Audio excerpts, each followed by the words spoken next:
Hi, Kathy Drew, owner and creative director of Interactive Entertainment, coming to you once again with the Blazing the West continuing series. Our story today takes us to the Pinkerton Detective Agency once again. But here's a character that I didn't even know existed, Kate Warne.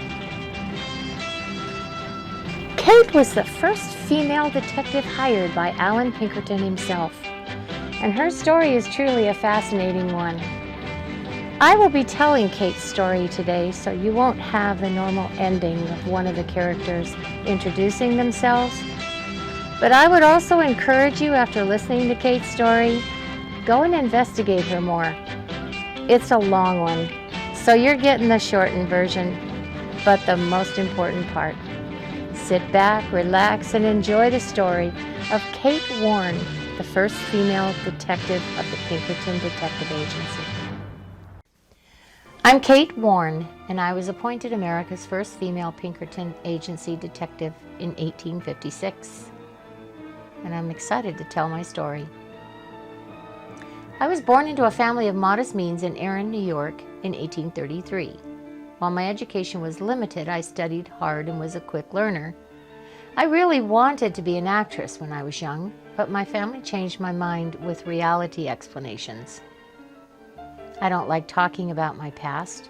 I lost my husband to an accident when I was 23 years old in 1856 and needed to find a way to support myself. Other than wanting to be an actress, I had a sincere interest in solving mysteries and crimes. I was living in Chicago, which was riddled with crime. I kept up on local news, and one afternoon I spotted an ad for a detective for the Pinkerton National Detective Agency office. Well, it intrigued me to apply. When I walked into the office, I was greeted by Mr. Alan Pinkerton himself. He told me he had already hired a clerical worker, and I explained to him that I was answering an ad for a detective. He chuckled slightly and explained that it wasn't the custom to employ women detectives. Well, I pointed out that a woman could be most useful in working out secrets in many places that might be impossible for a male detective to go. Women also had the ability to connect with other women, where men tend to intimidate women. I could gain the confidence of girlfriends or wives of suspected criminals, and while men tend to be braggarts, women can encourage men to boast with their charm. And lastly, women have an eye for detail and are excellent observers. Mr. Pinkerton paced the floor, scratching his beard and eyeing me with quiet retrospect. He said he really needed to give the idea of hiring me more thought and asked me to come back in a few days. I was persistent, and I came back 3 times before Mr. Pinkerton handed me an application form. And I was hired as the first female detective. Training, of course, was difficult and required long hours of both studying and working with weapons. In 1858, I was finally given my chance to prove myself in the case Adams Express Company embezzlements.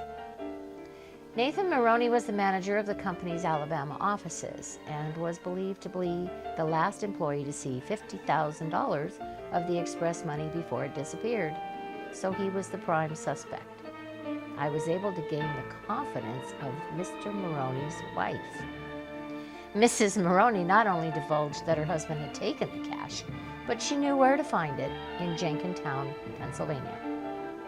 Mr. Maroney was captured and given 10 years in prison.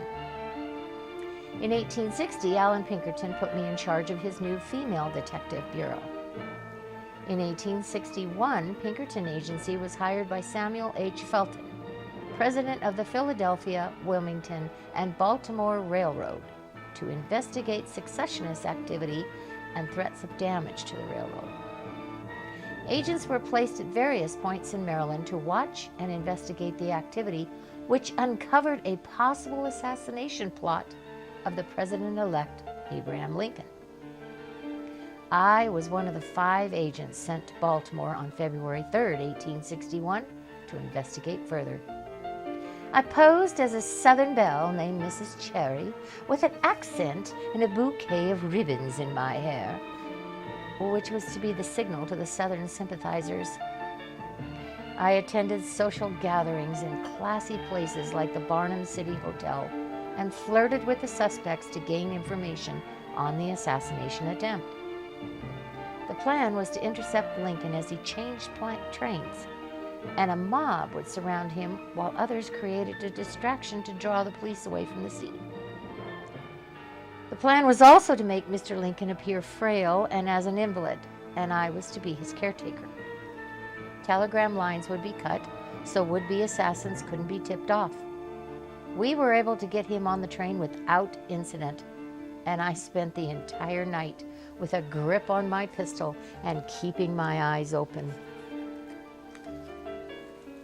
Arriving in Baltimore, quietly pulling the train car through the streets to the connecting train, and I do mean pulling the train car, the president-elect arrived safe in Washington, at least for the moment. Mr. Lincoln said to me, "I am sensible, ma'am, of having put you in some inconvenience, not to speak of placing you in danger. I thank you."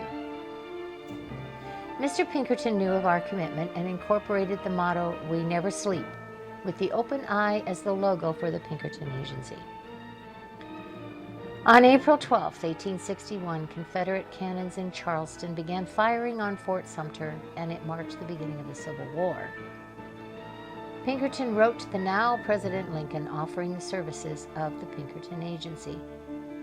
Major General George B. McClellan appointed Pinkerton as head of the Union Intelligence Service, the forerunner of the Secret Service. Pinkerton took me and 3 other men to set up headquarters in Cincinnati, Ohio. Eventually, I became superintendent of the agency's Bureau for Women, training a growing number of female detectives. Through the Civil War, we were able to conduct numerous risky espionage missions. Unfortunately, I wouldn't live to see the ranks of females continue to expand. I died in 1868 at the age of 35 of pneumonia. Never gave any information on my family, and Alan Pinkerton believed I had none. I was buried in the Pinkerton's family plot in Graceland Cemetery in Chicago. My headstone letters are worn and reads Kate Warne without the E on the end.